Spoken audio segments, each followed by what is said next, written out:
இந்த பதிவை கேட்ட அடுத்த 24 மணி நேரத்தில் சாயப்பா உங்களுடன் இருப்பார். நீங்க நல்லவர்கள் தான், ஆனாலும் கடவுளோட அனுக்கிரகங்கள் உங்களுக்கு கிடைக்காம இருக்கிறதுக்கு காரணம் தெரிஞ்சுக்க வேண்டாமா? இந்த பதிவை கேட்காம விட்டா என்ன ஆகும்? பழைய வாழ்க்கை தொடரும். சாயப்பாவோட ஆசீர்வாதம் எவ்வளோ பெரிய வரம் தெரியுமா? நினைச்சதை எல்லாமே நடத்தி கொடுக்குற அளவுக்கு அவருடைய ஆசீர்வாதம் இங்கே இருக்குது. பலகீனமானவர்கள் தொடர்ந்து எதையுமே செய்ய மாட்டாங்க, ஆனால் பலமானவர்கள் எப்போ வேணாலும் எதை வேணாலும் செய்து சாதிப்பார்கள். அவரே அவருடைய அன்பு குழந்தைகள். ஓம் சாயிரா சாயிரா, ஓம் சாயிரா சாயிரா, ஓம் சாயிரா சாயிரா, அன்பே சாயிரா, பேரன்பே சாயிரா, அகிலம் தளிக்க ஆத்மா விழிக்க அனுதினம் சாயிரா, எங்கள் அன்பே சாயிரா.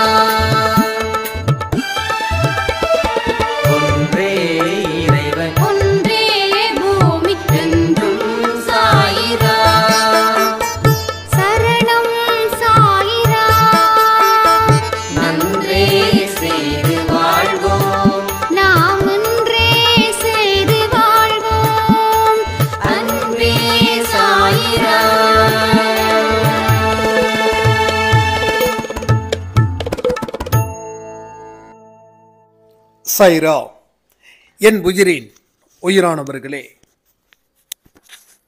நான் கேட்ட அத்தனை விஷயத்தையும் சாயப்பா நடத்தி கொடுத்துட்டு இருக்காரு. அதுக்காக நன்றிகள். இத்தனை வருஷம் என் வாழ்க்கையில் நினைச்சது எதுவுமே நடக்கலை அப்படின்னு ரொம்ப வருத்தப்பட்ட அந்த வருத்தம் எனக்கு திந்திடுச்சு. கடவுள் என்ன ஆசீர்வதிக்கிறாரு. அதுக்கு பலமான நன்றிகளை நான் அன்பே சாய் குடும்பத்துக்கு சொல்கிறேன் அப்படின்னு ஒரு சாய்ராம் சொல்லியிருந்தாங்க. இந்த சாய்ராம் எப்படி சொன்னாங்களோ அதே போல் எதிராக ஒரு சாய்ராம் சொன்னாங்க. எதுவுமே நடக்கலை, பாதி நடக்குது, சரி எல்லாமே நல்லபடியாக நடக்கும் அப்படின்னு பார்த்தா எதுவுமே முழுசாக நடக்காமல் என் வாழ்க்கை என்ன வாழ்க்கைன்னே தெரியல அப்படின்னு ரொம்ப சலிச்சுக்கிட்டும் சொன்னாங்க. ஸோ என்றைக்குமே வெற்றியை பற்றி மட்டும் நாம் இங்கே பேச வரல, தோல்விகளை பற்றியும் தான் நம்ம பேச வரோம். தோல்விகளை வச்சு பேசினாதான் வெற்றியை நம்மளால் அடைய முடியும்னு. ஸோ திரும்பவும் சொல்கிறேன், சலிப்புன்னு வந்துருச்சுனாவே வாழ்க்கையில் தோற்று போகிறது உறுதி. நீங்கள் உங்கள் வாழ்க்கையில் இந்த சலிப்பு அப்படின்ற ஒரு பக்கத்தை கொஞ்சம் புரட்டி பாருங்களேன். எதனால் உங்களுக்கு இந்த மாதிரியான ஒரு மோசமான அனுபவம் கிடைச்சிது? அப்போ இந்த விஷயத்தால தான் உங்க வாழ்க்கையில ஒரு விதமான சலிப்பு. அப்போ அந்த விஷயம் நடக்காம இருந்திருந்தா உங்க வாழ்க்கை இந்த மாதிரி ஒரு விரக்தி பேஸ்டா இல்லாம இருக்கும். அப்போ இதை பத்தி சிந்திக்காம நாம கண்டுக்காம இதை தாண்டி போகணும்னு நாம் நினைக்கிறோம். ஸோ அதை பற்றி சிந்திக்கவும் இல்லை, இதை கண்டுக்கவும் இல்லை, ஆனால் ஜம்ப் பண்ணணும். இதுதான் எல்லாருடைய ஆர்வமாக இருக்குது. ஸோ இந்த மாதிரி விஷயத்தால் தான் நம்ம வாழ்க்கையில் மேலும் மேலும் வெறுப்புகளை ஏற்படுத்திக்கிறோம். ஒரு தோல்வி வந்துருச்சா பயம் வேண்டாம், அந்த தோல்வி தான் இத்தனைக்கு காரணமாக அமையுது. சின்ன வயசில் உங்களுக்கு ஒரு பெரிய தோல்வி இல்லை ஒரு பெரிய ஒரு அவமானம் வந்திருக்கும். அதை நீங்கள் என்ன பண்ணியிருக்கீங்க, சிந்திக்காமல் அதை தாண்டி போகணும்னு நினச்சி அங்கே இருந்த உங்கள் மைண்டுக்குள்ளே வேற ஒரு விஷயத்தை நீங்கள் கொண்டு வந்துட்டீங்க.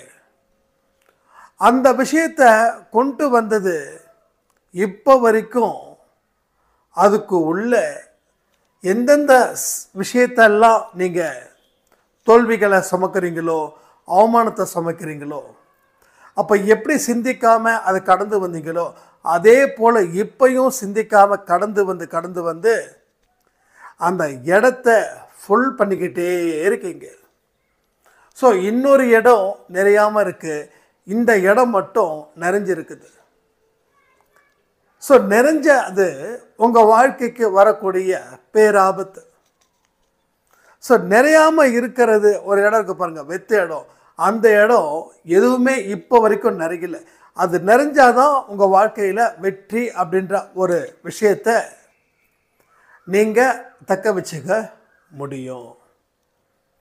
அப்போ தோல்வியை பார்த்து பயப்படுறதாலேயோ இல்லை அதை விரும்பாததாலேயோ நாம் அந்த இடத்துல நின்று ஆழ்ந்து யோசிக்க முடியல. இதுதான் ஒரு பெரிய குறையாக உங்ககிட்ட இருக்குது. இது இப்பயும் சொல்கிறேன், இது இப்போ நேற்று முந்தானேத்து வந்தது கிடையாது. இது என்னைக்கு உங்கள் வாழ்க்கையில் நீங்கள் உணர்வு பூர்வமாக செயல்பட்டீங்களோ அப்பையில் இருந்து வந்திருக்கக்கூடிய ஒரு இடம்தான் இந்த இடம். இந்த இடத்த நீங்கள் கொடுத்ததால தான் உங்கள் வாழ்க்கையில் இப்போ வரைக்கும் அதில் இருந்து மாற்றிக்க முடியலை. இந்த பதிவில் நாம் என்ன பார்க்க போகிறோன்னா, இனிமே நம்ம வாழ்க்கை தோல்வியும் அவமானமும் அடையாத அளவுக்கு மாறப்போகுது. இந்த மாற்றத்தை சாய்ப்பா நிகழ்த்தியே ஆகணும். சாய்ப்பா கிட்ட நம்ம தெளிவாக சொல்கிறோம். இத்தனை நாள் நல்லா புரிஞ்சுக்கோங்க, மனம் விட்டு பேசுங்க. இத்தனை நாள் என்ன நான் சரியான முறையில் பயன்படுத்திக்கல, அதனால் என் வாழ்க்கையில் பலதை நான் இழந்த. அன்னைக்கே நான் விழிச்சிருந்தா இன்னைக்கே இந்த நிலைமை எனக்கு வந்திருக்காது சாயப்பா. என்ன தயவு செய்து மன்னிச்சிடு அப்படின்னு வார்த்தைகளை அள்ளி வீசுங்க அவர் மேல. வீசுவீங்களா? கமெண்ட் பண்ணுங்க. எப்பெல்லாம் நாம் அவர்கிட்ட மனப்பூர்வமா மன்னிப்பு கேட்கிறோமோ அப்பெல்லாம் நமக்கு வாழ்க்கை ஒன்று இருக்குது. அதை நீங்க புரிஞ்சுக்கலாம். ஆனால் மனப்பூர்வமாக மன்னிப்பு கேட்டாதான். சும்மா பெயர் அளவுக்கு சாரி சாய்ப்பா என்ன மன்னிச்சிடு நான் இனிமேல் சரி பண்ணிக்கிறேன்னு அந்த 30 செகண்டில் பேசக்கூடாது. மன்னிப்புன்றது எப்படி இருக்கணும்? நீங்கள் என்னைக்காவது மன்னிப்பு கேட்டிருக்கீங்களா? உங்கள் பேரண்ட்ஸ் கிட்ட இல்லை வேற யாருக்கிட்ட கேட்டிருக்கீங்களா? என்னைக்கு நம்மளோட குற்ற உணர்ச்சி ரொம்ப நம்மளை அழுத்துதோ அப்போ கேட்போம் பாருங்க மன்னிப்பு. அதுதான் மன்னிப்பு. அது ஒன்று தான் மன்னிப்பு. வேற இதெல்லாம் சும்மா பேச்சுவார்த்தைக்கு கேட்குறதெல்லாம் ஒன்றும் வேலைக்கு ஆகாது. அது முட்டை மார்க்கு தான். ஸோ 100 மார்க் எடுக்கணும். ஸோ அந்த மன்னிப்பை உணர்ந்து கேட்கணும். நீங்கள் இப்பயும் உணரணும். ஏதோ ஒரு ஃபார்மாலிட்டிக்காக இங்கே கேட்கறது இல்லை ஒரு ஃபார்மாலிட்டிக்காக ப்ரே பண்ணுறது, இதனால் உங்களுக்கு இதுக்கு முன்னாடி என்ன உங்களுக்கு நடந்துச்சோ அதுதான் தொடர்ந்து நடக்கும். ஸோ அப்படி தொடர்ந்து நடக்கக்கூடாது. நான் சிறப்பாக மாறணும், சிறப்பாக வாழணும், நான் நினைச்ச மாதிரியான ஒரு வாழ்க்கையை அவர் ஏற்படுத்தி தரணும்னு நினைக்கிறவங்களுக்கு தான் இந்த பதிவு. ரைட்டா? அவங்களுக்கு தான் இந்த பதிவு. அப்போ இந்த பதிவில் சொல்லப்பட்டதை நீங்கள் மறுபடியும் ஃபார்மாலிட்டி பேஸ் பண்ணி கேட்குறத விட்டுட்டு உணர்வு பூர்வமாக கேளுங்க. உங்கள் மனசில் பதிகிற மாதிரி கேளுங்க. ஸோ இத்தனை நாள் நாம் கஷ்டப்பட்டதுக்கு காரணம் அந்த கஷ்டத்தை பற்றி புரிஞ்சிக்காம அதை தாண்டி போனதால். அதை புரிஞ்சிருந்தா இந்த பிரச்சனையே கிடையாது, என்னால் அடித்து சொல்ல முடியும். அதை புரிஞ்சு இருந்திருந்தீங்கன்னா இந்நேரம் நீங்கள் நம்பர் 1 இருந்திருப்பீங்க. நல்ல மனுஷன்ற நம்பர் 1 நீங்கள் இருந்திருப்பீங்க. கடவுளோட அனுக்கிரகம் இருந்துருச்சுன்னா ஒருத்தவனோட உயர்வை அவ்வளோ சீக்கிரம் எவனாலையும் தாழ்த்த முடியாது. மனசில் வச்சுக்கோங்க. கடவுளோட அனுக்கிரகம் வேணும். எதுவாக இருந்தாலும் நீ எவ்வளோ பெரிய பலசாலியாக கூட இரு, நீ எவ்வளோ பெரிய கோடீஸ்வரனாக கூட இரு, நீ எவ்வளோ பெரிய அளவில் பெயரிடு, ஆனால் கடவுளோட மனசில் நீ இருக்கிறியான்றதை பாரு. இல்லைன்னா என்னைக்கா இருந்தாலும் கீழே விழுந்துடுவ. கீழே விழுந்தா எதுவுமே மிஞ்சாது.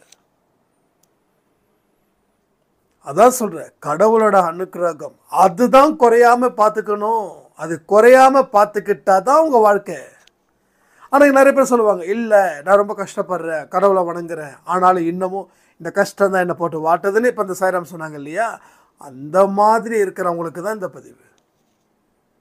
இந்த கஷ்டத்தை நீங்கள் பார்த்து பயந்தீங்க, அதை பார்த்து கற்றுக்கல. ஏன் இது நடந்துச்சுன்னு என்னைக்காவது கேட்டுக்கிட்டீங்களா? ஏன் இந்த துயர சம்பவம் உங்கள் வாழ்க்கையில் பாஸ்டில் நடந்ததுன்னு கேட்டிருக்கீங்களா?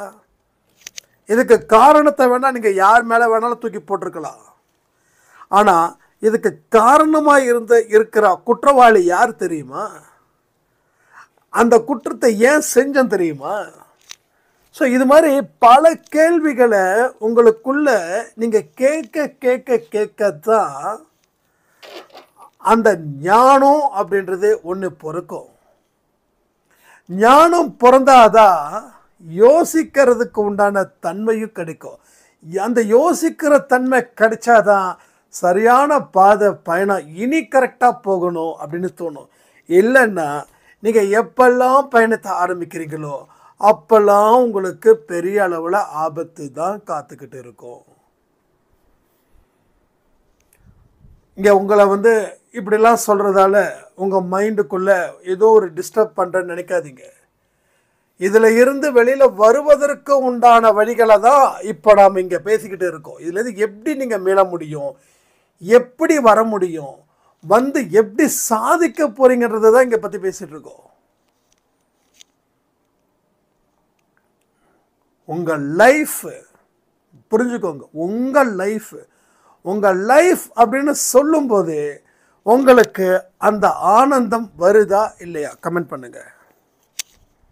உங்கள் லைஃப் அப்படின்னு நான் சொல்கிறேன் அப்படின்னு இருக்கும்போது உங்களுக்கு சட்டுன்னு வருது. வாழ முடியும் அப்படின்னு நினைக்கிறீங்களா இல்லை வாழ முடியாதுன்னு நினைக்கிறீங்களா? நான் சொல்லவா, ஒரு காலத்தில் லைஃப் அப்படின்னா சி அப்படின்ற மாதிரி ஆச்சு. ஆனால் இந்த காலத்தில் லைஃப் அப்படின்னா சந்தோஷம். இது ஏன் லைஃப்பா சொல்லும்போதே ஒரு என்ன சொல்கிறது, நான் சொல்கிறது எனக்கு திருப்பி கேட்கும்போது என் காதில் தேன் பாயிற மாதிரி சொல்லுவாங்கள்ல, அது மாதிரி இது என்னோட லைஃப், இது எனக்கு கடவுள் கொடுத்த ஒரு வாழ்க்கை. அப்போ நான் சொல்கிறேன்னா அப்போ எனக்கு எந்த அளவுக்கு இந்த வாழ்க்கையை நான் நேசிக்கிறேன் அப்படின்றத பாருங்க. ஸோ வாழ்க்கையை நேசித்தா மட்டும் போதுமா? அப்போ நானும் நேசிக்க போகிறேன் சாய்ராம், இனிமே அப்போ நீங்கள் சொல்கிற மாதிரி என்னால் சொல்ல முடியுமா அப்படின்னு கேள்விகள் கேட்கலாம். நேசித்தா மட்டும் பத்தாது, கடவுளோட அனுக்கிரகம் வேணும். உடனே நீங்கள் கேட்கலாம், நான் என்ன பாவம் செஞ்சுட்டேன், அப்போ எனக்கு கடவுள் அனுக்கிரகம் இல்லையா? கேள்விகள் நீங்கள் கேட்கலாம்.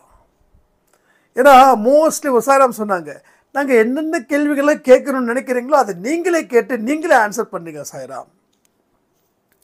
ஸோ உங்கள் மனநிலை எனக்கு புரியாதா என்ன? உங்கள் இடத்துல இருந்து தானே நானும் வந்திருக்கேன். அப்போது நீங்களாவது 10 கேள்வி, நான் 100 கேள்வி கேட்குறவனே. அப்போ நான் எத்தனை கேள்வி கேட்டிருப்பேன். ஸோ கடவுளோட அனுக்கிரகம், திரும்பவும் சொல்கிறேன், கடவுள்கிட்ட மனதுருகி பிரார்த்தனை செய்கிறதாலையும் மனதுருகி மன்னிப்பு கேட்கறதாலையும்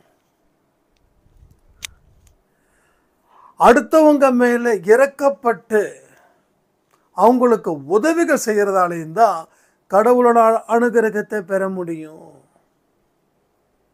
என்றைக்குமே தீய வழியில் நம்ம எண்ணங்கள் போகவே கூடாது. போச்சுன்னா கடவுள் அனுக்கிரகம் இல்லை. ஸோ இந்த மாதிரி மைன்யூட்டான சில விஷயங்கள் எல்லாமே இருக்குதுங்க. ஸோ ஒரு விஷயத்தையும் நாம் என்ன பண்ணணும், சரி பண்ணணும். எல்லாம் பாழா போயிருக்கு. ஸோ ஒரு விஷயத்தையும் சரி பண்ணணும். ஒரு விஷயத்தையும் பகுதியாக பிரித்து சரி பண்ணணும். ஒட்டு மொத்தமாக பிரித்து சரி பண்ணுறதுக்கு நாட்கள் ஆகும். முதல்ல ஆரம்பம், அங்கே என்ன பண்ணணும், அடுத்தது கட்டம் என்ன, அங்கே என்ன பண்ணணும், அடுத்தது மீடியம், அந்த ஸ்டேஜில் என்ன பண்ணணும், அடுத்தது இப்படி பகுதியாக பிரிச்சுக்கோங்க. உங்கள் வாழ்க்கையில் முதல்ல உங்களுக்கு உள்ள எண்ணத்தை, கஷ்டத்தை நீங்கள் கொடுக்குறீங்கன்றதை பாருங்கள். அந்த கஷ்டத்தை பிரிங்க. ஃபைனலி உங்களுக்கு ஒரு ஞானம் பிறக்கும். அத்தனை கஷ்டத்துக்கும் நான் தாண்டா காரணம். அந்த இடம் வர வரைக்கும் நீங்கள் திங்க் பண்ணுங்க.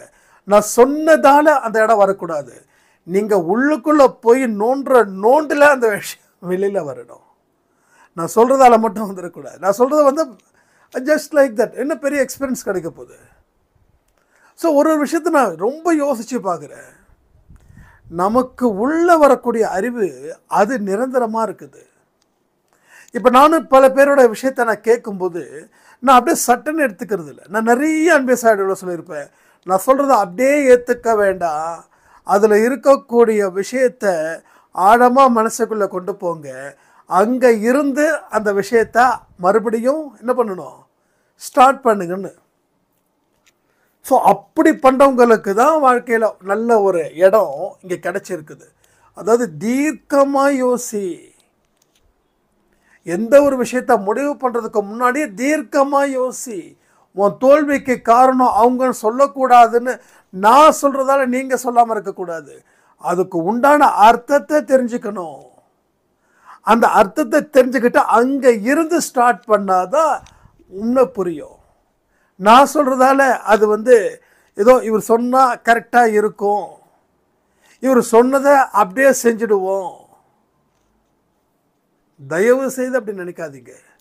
ஸோ நான் சொல்லக்கூடிய ஒரு விஷயமும் உங்கள் மனசுக்குள்ளே கொண்டு போய் சேர்த்து அங்கே இருந்து நீங்கள் சுயமாக யோசித்து அது மூலமாக செயல்படும் போது வரக்கூடிய விளைவுகளை பார்க்கும்போது தான் உங்களுக்கு ரொம்ப வியப்பாக இருக்கும். நமக்கு இப்படிப்பட்ட ஒரு இடத்துல வாழ்க்கை இருக்குதோ அப்படின்னு. அப்போ முதல்ல சொன்ன சாய்ராமோட லைஃப்பை பாருங்கள். ரெண்டாவது சாய்ராம் சொன்னக்கூடிய லைஃப் பாருங்கள்.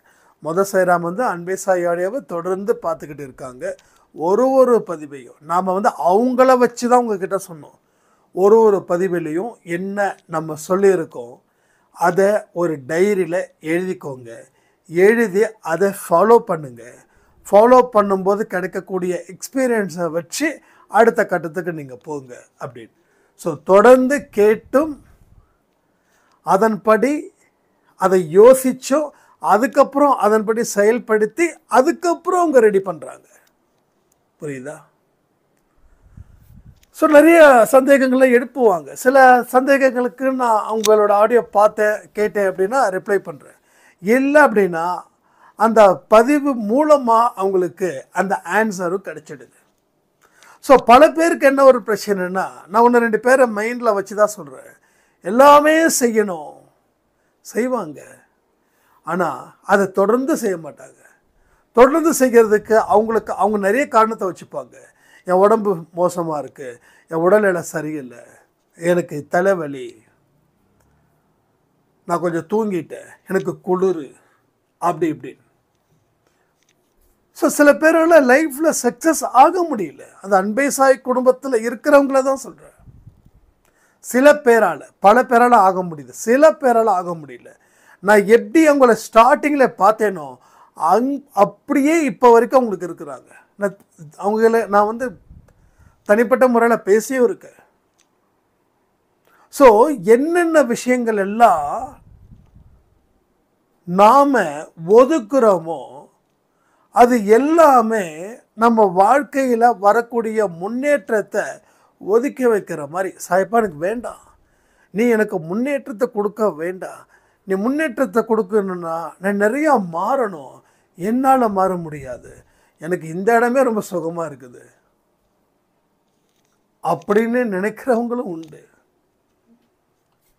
இப்படிப்பட்ட ஒரு விஷயங்கள் உங்கள் மனசில் இந்த வேதம் புதிது படத்தில் அது நான் பார்த்தேன். சத்யராஜ் அந்த ஆற்றை கடந்து வரும்போது ஏதோ அவருக்கும் அந்த குட்டி பையனுக்கும் ஒரு கான்வர்சேஷன், ஒரு பேச்சுவார்த்தை நடக்கும். அப்போ சட்டுன்னு அந்த பையன் அடிக்கிற மாதிரி அடிப்பார். அடித்த உடனே தான் ஆஹா நானே இந்த தப்பை செஞ்சுக்கிட்டு இருக்கேனா, சின்ன பையன் சொல்லிட்டானே அப்படின்னு. ஸோ அது மாதிரி எந்தெந்த விஷயங்கள் உங்கள் மனசில் டக்குன்னு படுதோ அது எல்லாமே உங்களுக்கானதுன்றது தான் அந்த வேதம் புதிது படத்தில் வச்சு நான் சொல்கிறேன். அப்போ உங்களுக்கு எத்தனை பேருக்கு நான் சொன்ன உடனே டக்குன்னு மனசில் என்னமோ ஒன்று செய்யுதுன்றதை கமெண்ட் பண்ணுங்க. அப்போ இந்த மாதிரியான சில விஷயங்கள் உங்கள் மனசுக்குள்ளே போயிட்டு அங்கே ஏதோ ஒரு விஷயம் சட்டுன்னு ஷாக் அடிக்கிற மாதிரி அடிக்குதுன்னா நீங்கள் சரி பண்ண வேண்டிய விஷயங்கள் இந்த பதிவில் இருக்குதுன்னு அர்த்தமாகுது. போனதை பற்றி கவலை வேண்டாம், திரும்பவும் சொல்கிறேன். ஏன்னா ஒவ்வொரு பதிவிலையும் நான் இதை சொல்லிட்டு தான் இருக்கேன். போனதை பற்றி எதுக்கு கவலை, அதனால் என்ன ஆகிடப்போகுது? ஸோ இருக்கக்கூடியதை சிறப்பாக்கிக்கிறதா முயற்சி பண்ணுங்கள். நீங்கள் நாளைக்கு ஒரு நாள் தான் வாழ்வீங்க அப்படின்னு கடவுள் உங்ககிட்ட சொன்னால் இத்தனை நாள் வாழ்ந்த வாழ்க்கையில் ஒரு நொடி கூட அப்படி வாழாமல் எப்படி வாழணும்னு சொல்லி கடவுள் சொல்கிறாரோ அந்த வாழ்க்கையை அந்த ஒரு நாள் வாழ்ந்துடுங்க. அந்த ஒரே ஒரு நாள் வாழ்ந்துடுங்க. நாளைக்கு ஒன்று வாழ்ந்து பார்க்கலாமா? சேலஞ்ச் எடுக்கலாமா? அன்பே சாயில் என்றைக்குமே ஆக்டிவிட்டீஸ் நிறைய கொடுக்கணும். இந்த சின்ன குழந்தைங்களுக்கு ஆக்டிவிட்டீஸ்லாம் நிறைய கொடுப்பாங்க ஸ்கூல்ஸில். அது மாதிரி நாமளும் எல்லோரும் ஆக்டிவிட்டீஸில் கலந்துக்கலாம். நாளைக்கு ஒரு நாள் ஃபுல்லாக, நாளைக்கு என்ன சண்டே, நாளைக்கு ஒரு நாள் ஃபுல்லாக அன்பே சாயில் சொன்னது மாதிரி நடந்துக்கலாமா? பொய் பேசக்கூடாது, ஹெல்ப் பண்ணணும், கோவப்படக்கூடாது, நாளைக்கு ஃபுல்லாக கடவுளோட உணர்வோடு இருக்கணும், ஒரு வேலையை செய்யும் போதும் கடவுளுக்கு நன்றி சொல்லணும், அளவோடு சாப்பிடணும், மதியம் தூங்கக்கூடாது, நாளைக்கு காலையில் நடைப்பயிற்சி முக்கியம், 30 நிமிஷம் நடக்கணும். இது வரைக்கும் நடக்கவே தெரியாதவங்க கூட நாளைக்கு நடந்துடுங்க. நாளைக்கு உங்களுக்கு ஸ்பெஷல் டே. நாளைக்கு சாயப்பா உங்கள் கூட இருக்கிறதுக்கு உண்டான டே. கண்டிப்பாக நான் இப்போயே சொல்கிறேன், எதுவுமே பிளான் பண்ணி நான் பேசலை. ஏதாவது பிளான் பண்ணி பேசணுன்னா இந்த வார்த்தையை நான் முன்னாடியே நான் சொல்லலை. ஏன் இப்போ சொல்கிறேன் அப்படின்னா, நாளைக்கு இப்போ பேச தான் வருது, நான் என்ன பண்ணுறது? ஸோ நாளைக்கு ஆக்டிவிட்டீஸ் என்ன ஆக்டிவிட்டீஸ்? நாளைக்கு உங்கள் கூடவே சாயப்பா இருக்கிறாரு, உங்கள் கூடவே அவர் இருக்கார். நமக்கு அன்பே சாயில் பிடிச்சமான கலர் என்னது? எல்லோ இல்லை? ஒன்று நம்ம டிஷர்ட் கொடுத்துருப்போம், அந்த டிஷர்ட் போட்டுக்கோங்க. டிஷர்ட்டுக்கு இன்னும் இன்றைக்கி அனுப்ப முடியல, ஒரு 3 நாளாக அனுப்ப முடியல. ஸோ எல்லா டிஷர்ட்டும் மண்டே அன்றைக்கி அனுப்புகிறேன். உங்களுக்கு டியூஸ்டே வெட்னஸ்டே வர மாதிரி பிளான் வச்சுக்கலாம். ஸோ நம்ம டிஷர்ட் இருந்தால் போட்டுக்கோங்க, இல்லை எல்லோ கலர் ட்ரெஸ்ஸஸ் இருந்தால் போட்டுக்கோங்க. இல்லை பரவாயில்ல என்னால் மைண்ட் கண்ட்ரோல் இருக்குது அப்படின்னா சாயப்பா நாளைக்கு இருக்கிற மாதிரி உணருங்கள். நாளைக்கு அளவோடு சாப்பாடு. ஏன் அப்படின்னா ஃபுல்லாக கட்டக்கூடாது. ஃபுல்லாக கட்டினா அது சாத்தானுக்கு. அதிக பசியோடு இருக்கவும் கூடாது. அதே மாதிரி பசிக்குதுன்னு சொல்லி ஃபுல்லாக சாப்பிடக்கூடாது. உள்ள சாப்பாடு அதிகமாக போயிடுச்சுனாவே அங்கே ஒரு சாத்தான் உங்களை வழி நடத்துதுன்னு அர்த்தம். அப்போ நாளைக்கு ஃபுல் டே சாயப்பா உங்கள் கூட இருக்க போகிறாரு, உங்களை பார்த்து கவனிக்க போகிறாரு. நாளைக்கு ரொம்ப முக்கியமான நாள். அப்போ அதை நினச்சி நீங்கள் செயல்படுங்க. இந்த பதிவு எப்போ கேட்குறீங்கன்னு தெரியாது, ஒன்றா நைட்டு கேட்பீங்க, இல்லைன்னா அடுத்த நாள் கேட்பீங்க. அடுத்த நாள் கேட்குறவங்க மண்டே கூட வச்சுக்கோங்க. ஸோ மண்டே கேட்குறவங்க டியூஸ்டே வச்சுக்கோங்க. ஸோ ஒரு நாள் ஃபுல்லாக இருங்க. காலையில் 6 மணியில் இருந்து அடுத்த நாள் 6 மணி வரைக்கும் எவ்வளோ நேரம்? 24 மணி நேரம் இருந்து பாருங்க. அப்படி இருந்து பார்க்க என்ன ஆகுது, நம்ம மனசில் ஒரு சந்தோஷமோ ஒரு பலனோ நமக்கு அடையுது அப்படின்னு மனசு நினைச்சிடுச்சுன்னா உங்கள் பிரச்சனைகள் தீர்ந்துடுச்சுன்னு அர்த்தம். ரைட்டா? உங்கள் பிரச்சனை ஃபுல்லாக கம்ப்ளீட் ஆகிடுச்சுன்னு அர்த்தம். ஆனால் உங்கள் மனசில் அந்த நம்பிக்கை ஏற்படுத்துவதற்கு தான் இந்த மாதிரியான விஷயங்கள். இப்போ ஒரு 10 பேர் 15 பேர் இந்த விஷயத்தை நம்ம செய்கிறோம் அப்படின்னா சாய்ப்பா நிச்சயமாக வருவார். அதுதான் கூட்டு பிரார்த்தனையோட பலத்தை நான் இந்த உதிரி திராட்சையை வச்சு நான் உங்களுக்கு சொல்லியிருக்கேன். கொத்து திராட்சைக்கு ஒரு விலை, உதிரி திராட்சைக்கு ஒரு விலை. உதிரியாக திராட்சை வாங்கினா கிலோ 30னா, கொத்தா திராட்சை வாங்கினா கிலோ 40. இதுவும் அதுவும் ஒன்று தான். ஏன்னா உதிர்ந்து கிடக்குது, அது இதாக இருக்குது, அவ்வளோதான், கொத்தாக இருக்குது. அப்போ ஒன்றா சேர்ந்து பிரார்த்தனை பண்ணும்போது, இல்லை ஒன்றா சேர்ந்து சில விஷயங்கள் செய்யும்போது அதற்குரிய பலன் கிடைக்கத்தானே செய்யும். அப்போ சாயப்பாவை நம்ம என்ன பண்ணுறோம், அவரை வற்புறுத்தி நம்மளை வர வைப்போம். நீ வர்றது பொதுவாக கூட வா, ஆனால் இப்போ நீ வா, நீ நாளைக்கு ஒரு நாள் எங்கள் கூட இருன்னு சொல்லி கூப்பிட்டா அவர் வராமலா இருப்பார். ஸோ நாளைக்கு நிறைய பேருக்கு கண்டிப்பாக ஒரு பெரிய ஒரு ஜாக்பாட் அடிக்க போகுதுன்னு எனக்கு இப்போவே தெரியுது. ஸோ தயாராக இருங்க. நாளைக்கு சூப்பராக செமையாக பண்ணுவோம். அதே போல் உங்களுக்கு எந்தெந்த விஷயங்கள் எப்படிலாம் உங்களுக்கு அந்த அனுபவம் கிடைச்சிதோ அது எல்லாத்தையும் அன்பே சாய் இப்போ இன்றைக்கி இந்த போடுறக்கூடிய ஆடியோ இருக்கு இல்லையா, அந்த ஆடியோவில் கமெண்ட்டில் போடுங்க. ஏன்னா ஒரு ஆடியோவில் நீங்கள் என்ன செய்கிறீங்கன்றதையும் நீங்கள் கமெண்ட் பண்ணுங்கள். ஒரு ஆடியோவில் என்ன பேசியிருக்கோன்றதையும் கமெண்ட் பண்ணுங்கள். ஏன்னா அப்போ தான் எல்லாருக்குமே அதை ரீகால் பண்ணுற மாதிரி இருக்கும். நீங்கள் கமெண்ட் போடுறதால மற்றவங்களுக்கு ஒரு விழிப்புணர்வை நீங்கள் கொடுத்துக்கிட்டு இருக்கீங்கன்னு அர்த்தமாகுது. ஸோ இது மாதிரி பல நல்ல விஷயங்களை நம்ம தொடர்ந்து செஞ்சுக்கிட்டே இருக்கிறதால தான் அன்பே சாய் குடும்பம் மிகப்பெரிய அளவில் சாதிச்சுக்கிட்டே இருக்குது. அதாவது இந்த மாதிரியான விஷயங்களை நம்ம என்றைக்குமே நிறுத்தவே கூடாது. நம்மளை பார்த்தும் இன்னும் பலர் நல்ல விஷயங்களை நான் ஏன் ஃபாலோ பண்ணக்கூடாது, நான் ஃபாலோ பண்ணுறதுல எனக்கு லாபம் தானே, அந்த நிலையில் அவங்க வரணும். வர வைக்கிற பொறுப்பு நம்மது. ஏன்னா ஒவ்வொருத்தவங்களோட மனுஷனுடைய வாழ்க்கையில் நம்ம சொல்கிறத விட நம்ம செயல்படும் விதத்தை பார்த்து அவங்க வருவது மிகப்பெரிய அளவில் பலனை அவங்களுக்கு கொடுக்கும். அவங்க மாறுறதுக்கு உண்டான பலனை உங்களுக்கும் கொடுக்கும். ஸோ இது மாதிரி பல ஆசீர்வாதத்தை நாம் அவரிடமிருந்து பெற முடியும். வாழ்க்கையில் மிகப்பெரிய அளவில் நம்ம சாதிக்கவும் முடியும். அதனால் எதை பற்றியும் கவலைப்படாமல் ஒவ்வொரு அடியையும் நம்பிக்கையுடன் உற்சாகத்துடன் எடுத்து வையுங்கள். ரொம்ப தெளிவாக இருங்க.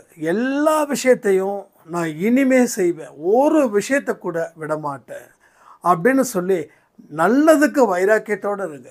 அந்த நல்லதுக்கு வைராக்கியத்தோடு இருக்க உங்கள் வாழ்க்கையில் பல விதமான நன்மைகளையும் நீங்கள் பலன் அடைவீர்கள். இனிமேல் பலன் மட்டும்தான் நம்ம அன்பே சாயில் அடையணும்.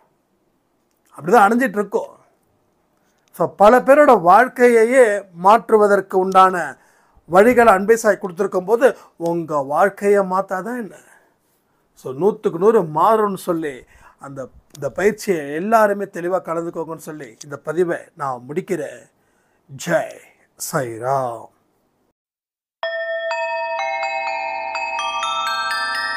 ஓம் சாயிரா சாயிரா, ஓம் சாயிரா சாயிரா.